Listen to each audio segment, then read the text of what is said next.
Magandang umaga po sa ating lahat.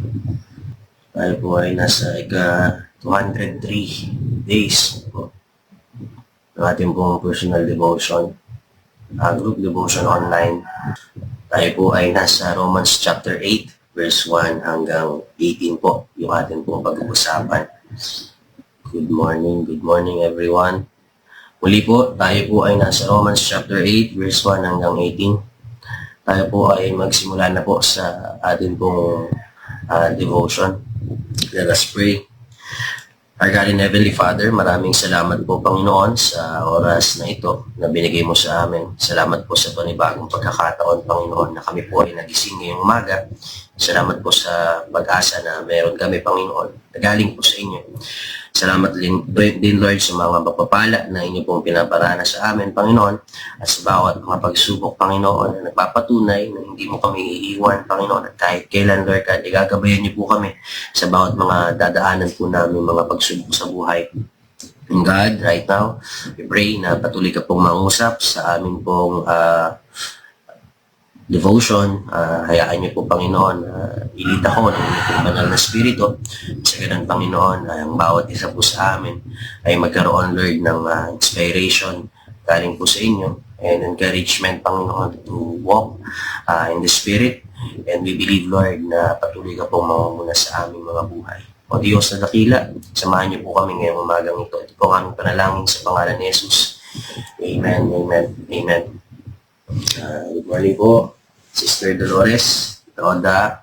Magandang umaga po sa ating lahat. Ano po, pinamagatan ko po yung devotion ko sa ngayong umaga na dahil ako ay may Kristo. Ano po, marami po sa atin para malaman natin yung kahalagahan, kailangan makita muna natin yung kabilang side ng isang bagay.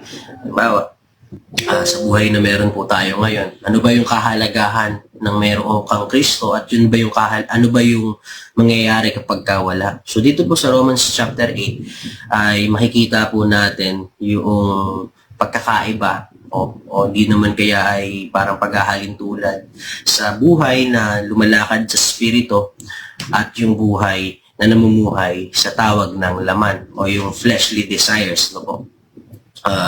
Bago natin maintindihan yun, tayo bilang mga tao, kinakailangan po nating ma-acknowledge o maintindihan na lahat po tayo ay meron kanya-kanyang mga limitations, no?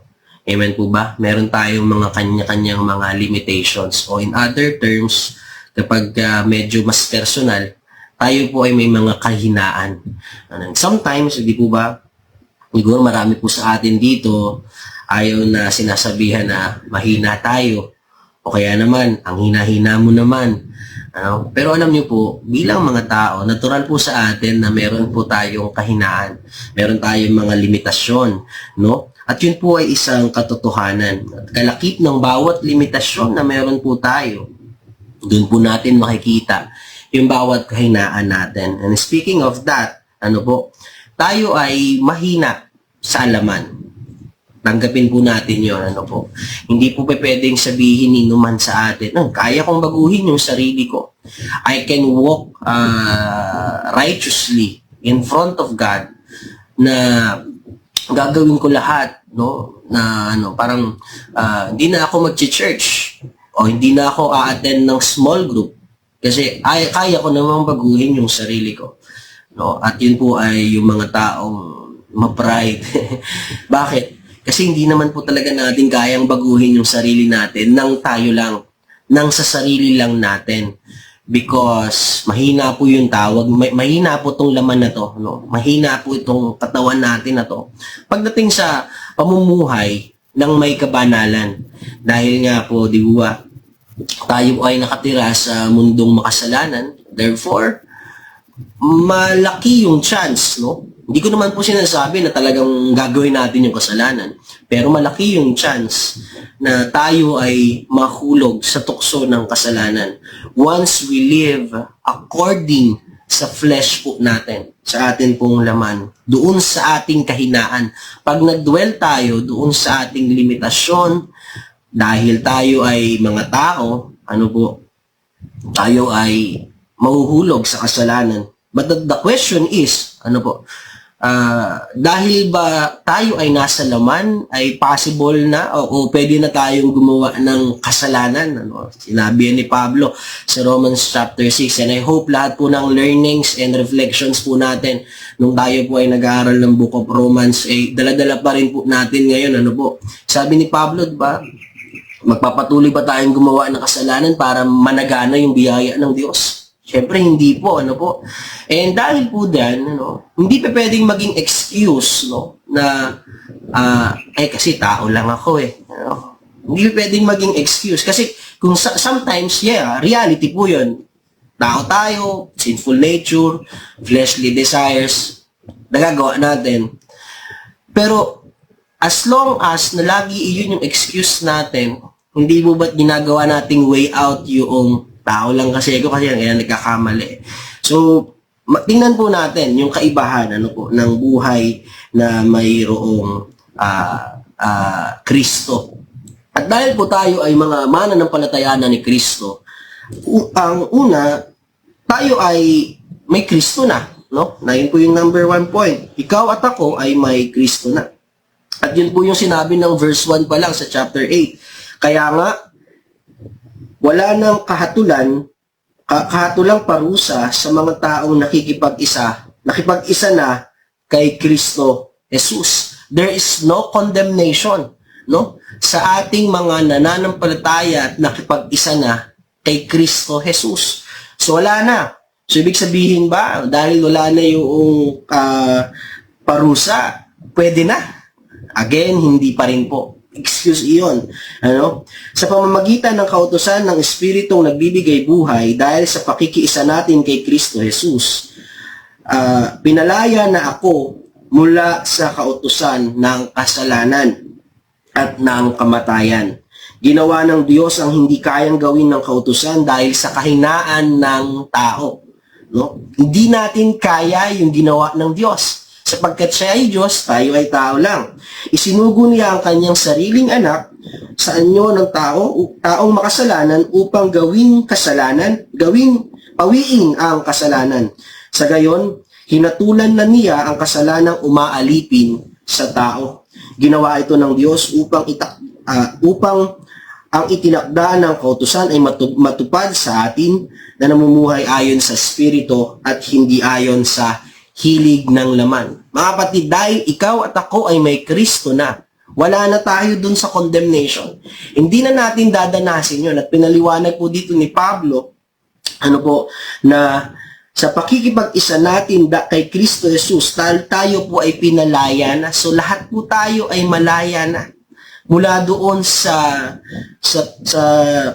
kasalanan at kamatayan dahil napagtagumpayan na po yun ng atin pong Panginoong Jesus. At dahil si Jesus Christ ay nagkatawang tao sa atin, flesh, the Word became flesh, ang sabi ng John, napagtagumpayan niya yung kasalanan na hindi natin mapagtagumpayan. Na tayong mga tao ay nahihirapan at dahil doon, dahil siya po ay blameless, siya po ay pinaka-perfect offering para sa kasalanan ng sangkatauhan. At dahil po doon, nabayaran po yung ating mga kasalanan. Kaya as we claim, wala nang kahatulang parusa para sa mga taong nakipag-isa na kay Kristo Jesus. For there is no condemnation. Wala na pong kaparusahan. Tayo pong lahat ay, sabi nga kahapon sa ating devotion, justified. Wala nang kasalanan. Ayun po yung ating katatayuan ngayon. Mga kapatid? Tayo ay may Kristo na. Praise the Lord. Dahil natagpuan po natin yung biyaya ng Diyos. Dahil dito, hindi na tayo ngayon namumuhay sa laman, kung hindi sa biyaya po ng Panginoon. Pangalawa, tayo ay may kakayahang mamili. Hindi naman ibig sabihin na tayo ay malaya na. Ibig sabihin, straight na agad yung path natin. Ano po ba? Marami dyan sa mga kapatid po natin sa mananampalataya o even now, ay talagang nag-struggle. And I tell you, mahirap po talaga kung tayo ay lalakad sa laman. Pero kung tayo ay lalakad at mamumuhay ayon sa Espiritu, tayo po ay magiging maayos po yung landas na ating dinadaanan o dadaanan. Ano po mga kapatid?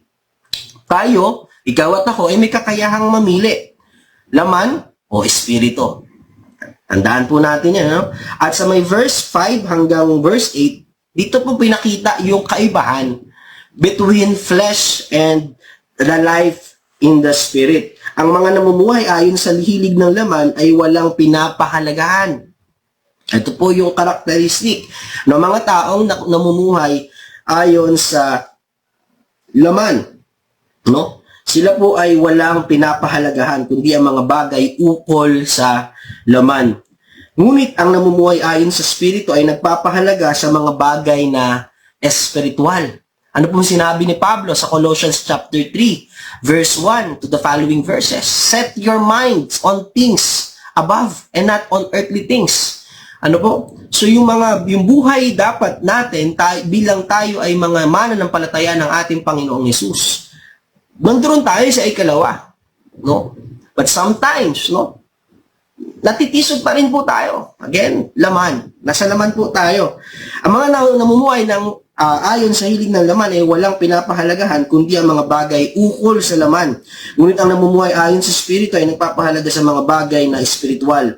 Ang pagsunod sa hilig ng laman ay naghahatid sa kamatayan, ngunit ang pagsunod sa Espiritu ay nagdudulot ng buhay at kapayapaan. Kaya nga, kapag itinuon ng tao ang kanyang pag-iisip sa mga hilig ng laman, siya ay nagiging kaaway ng Diyos, sapagkat hindi siya nagpapasakop sa batas ng Diyos, at sadyang hindi niya ito magagawa. At ang nabubuhay ayon sa hilig ng laman ay hindi maaaring kalugdan ng Diyos, no? Kaya nga, bilang tayo ay nakipag-isa na kay Kristo, so ibabalik pa rin po natin dun sa number 1 point. Dahil tayo ay nakipag-isa na kay Kristo, kung tayo ay may kakayahang mamili, ang pipiliin po natin dapat ay yung mabuhay ng naaayon sa katwiran ng Diyos, o yung buhay kasama ang Espiritu. Ano po? Nung tayo ay tumanggap kay Jesus, di ba sa inaaral po nating spiritual will, tayo ay categorized as spiritually dead. At nung tayo ay na-born again, nagkaroon tayo ng spiritual being. No, nabuhay ulit yung spiritual being natin. At yun po, doon po tayo nag-i-start lumago, yung spiritual life po natin. At dahil doon, ano po, yung sa ating pakikipag-isa kay Kristo, tayo ay araw-araw binabago. Hindi yung ating flesh, kundi yung ating spirit. That is why yung importance of walking in the Spirit every single day bilang tayo ay mga mananampalataya ng ating Panginoong Hesus, ay yun po yung dapat nating pinipili. Ano po? Kaya nga, every day is a challenge. Kasi paglabas mo ng bahay, saan ka mabubuhay? Sa flesh ba? Paano yun kung sinigawan ka ng taong nakasalubong mo? Kung ikaw ay nabubuhay sa flesh, no? Magkakagulo. Pero kung ikaw ay nabubuhay sa Spirit, ano sabi doon?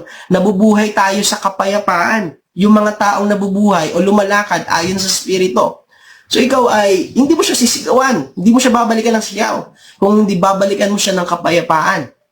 Amen? No? Kaya ang everyday is a challenge. Paglabas mo ng bahay, maraming temptation. No? Kung nakikita mo may temptation dun sa kanto at ikaw ay magkakasala, ang tanong ay pupunta ka pa doon. Pupunta ka pa ba doon? At ikaw ay matutukso. Kung ikaw ay mahina sa amoy ng sigarilyo, pupunta ka ba dun sa smoking area? Kung ikaw ay kung tayo pong lahat ay nabubuhay ayon sa Espiritu at mahina ka doon, dahil yun yung tawag ng laman, mahina tayo doon, pupunta ka ba dun sa smoking area?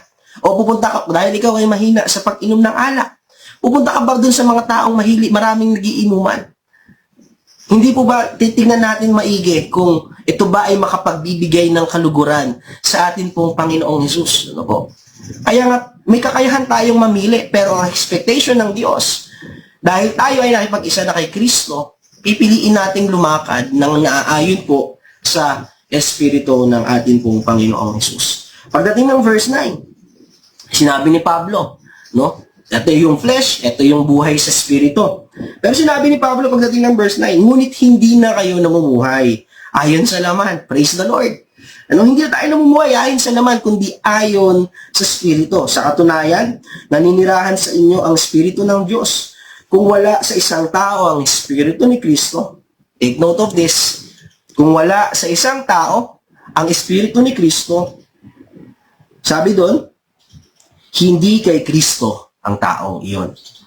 Therefore, kung tayo ay nakipag-isa na kay Kristo, yung buhay na binabago araw-araw, yun po yung ating patunay na ang Espiritu ng Diyos ay nananahan po sa ating mga buhay.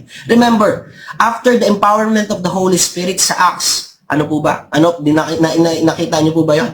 After ng empowerment of the Holy Spirit sa Book of Acts, si Pedro po ba ay bumalik sa dati niyang buhay? Hindi po ba? Siya po ay nagpatuloy.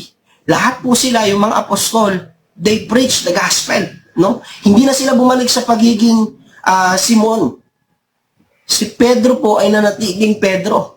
At pinatunayan iyon sa pamamagitan nung sinabi sa kanya ni Jesus, upon this rock, I will build my church. Nung sinabi niya yung testimony niya patungkol kay Jesus Christ. Mga kapatid, tayong mga mananampalataya ni Kristo ay hindi na namumuhay ayon sa laman, kung hindi ayon sa Espiritu. And that is yung kagandahan po ng passage po na ito. Yung importance na mamili tayo at yung piliin natin yung katwiran ng Diyos. Araw-araw, mga kapatid, bagamat challenging, pero kapag tayo ay isinuko natin yung ating buhay sa Panginoon, alam ko po na the best yung pagpili natin.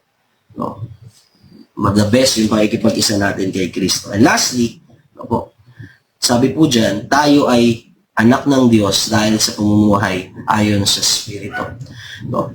Sabi po ng verse 12, mga kapatid, wala tayong pananagutan kundi pananagutang sundin ang mga hilig ng laman upang mamuhay ayon sa katawang makalaman. Sapagkat mamamatay kayo kung namumuhay kayo ayon sa katawang makalaman. Ngunit kung pinapatay ninyo sa pamamagitan ng Espiritu ang mga gawa ng katawang makalaman, mabubuhay kayo. Ayun yung araw-araw mamatay tayo sa sarili po natin. Mamatay tayo sa sarili natin. Patayin natin yung mga lumang galit na nandiyan sa puso natin at mabuhay tayo ngayon sa Espiritu. No? Magkaroon ng totoong kapayapaan sa buhay po natin. Patayin natin yung mga yung laman na mahilig magsinungaling sa ating mga buhay. At magbuhay tayo sa katotohanan ng Diyos. Katotohanan po ng Espiritu. Patayin natin yung mga yung mga desires ng ating laman. At mamuhay po tayong naayon sa katwiran po ng ating pong Panginoong Hesus. Consistent po ba ang Bible patungkol po dito sa expectation ng Diyos na tayo dapat ngayon ay lumalakad na sa katwiran ng Diyos? To tell you the truth, yes po, consistent po. Napakadami po ng mga account patungkol po sa isang taong nakipag-isa na kay Kristo na hindi na dapat bumabalik sa dati. Napakadami. 2 Corinthians 5:17, if anyone is in Christ, he is a new creation. The old has gone and the new has come. So 1 John, makikitaran po natin yun, na tayo ay lumalakad na sa kaliwanagan ng Diyos at hindi na tayo dapat namumuhay sa kadiliman. Consistent, very consistent ang Biblia. Sa isang tao nakipag-isa na kay Kristo, ang bagong buhay ang siyang ebidensya po natin kung talagang tayo ay totoong sumuko kay Kristo. Anong ibig sabihin nito, mga kapatid? Kung tayo ay namumuhay ng naaayon sa Espiritu, ikaw at ako ay anak ng Diyos. Ayun po yung sinabi ng verse 14. Ang lahat ng pinapatnubayan ng Espiritu ng Diyos ay mga anak ng Diyos. Purihin po ang Panginoon. Dahil nung tayo ay wala pong Kristo sa buhay, tayo po ay mga kaaway ng Diyos. Dahil sa ating mga kasalanan.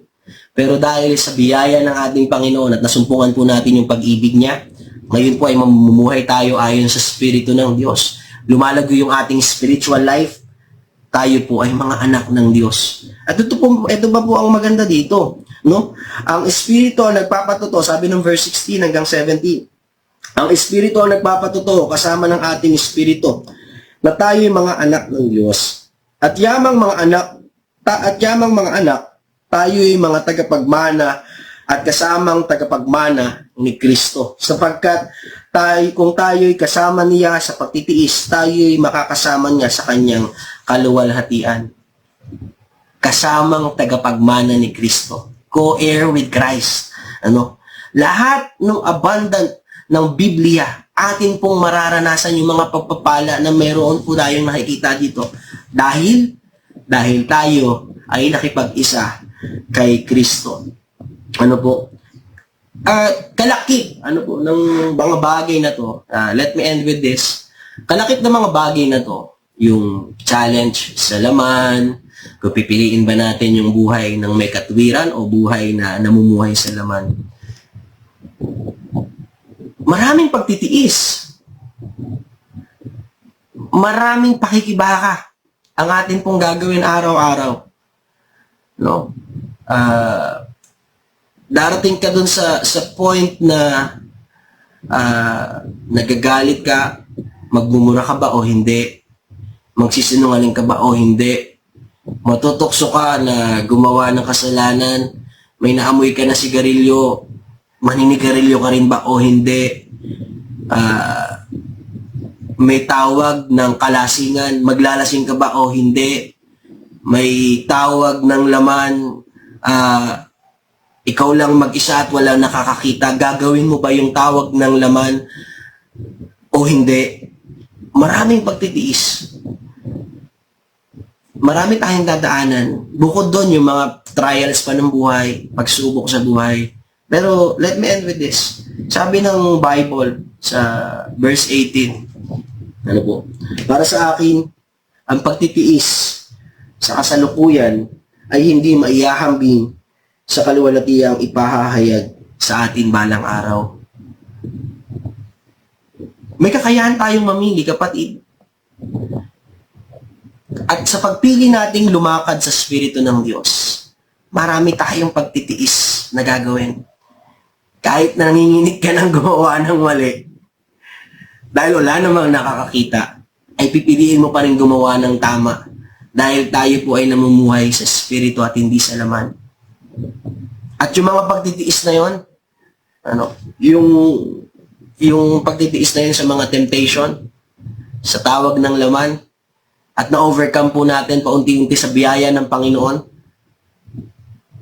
hindi yun maihahambing yung pagtitiis na yun sa future glory. O yung tinatawag natin na kaluwalhatiang ipapahayag sa atin balang araw.